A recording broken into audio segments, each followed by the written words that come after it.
Sardar Vallabhbhai Patel September 17th ఏ రకంగా వారి నేతృత్వంలో ఇక్కడ హైదరాబాద్ లిబరేషన్ జరిగిందో, తెలంగాణ విమోచన జరిగిందో, ఈనాటి హోంమంత్రి అయినటువంటి అమిత్ షా గారి నేతృత్వంలో 2023లో ఇదే పరేడ్ గ్రౌండ్లో కేంద్ర ప్రభుత్వం ఆధ్వర్యంలో బాజాప్తా ఈ యొక్క ఉత్సవాలు నిర్వహించడం జరిగింది. ఇది 3వ సంవత్సరం.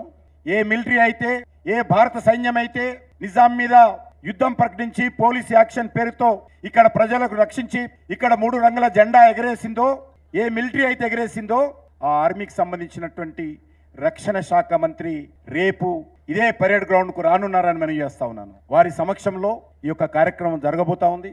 చాలా సంతోషకరమైన అంశం. ప్రభుత్వాలు ఇంకా దిగి రాలేదు కాబట్టి ఈరోజు ఈ యొక్క చరిత్రను అటు మీడియా దృష్టి కానీ, ఇటు ప్రజల దృష్టి కానీ, అటు సమాజం దృష్టి కానీ, ఇటు దేశం దృష్టి కానీ ఆకర్షించేటువంటి ప్రయత్నము, మద్దతు కూడగట్టేటువంటి ప్రయత్నము 1998లో ప్రారంభించాము.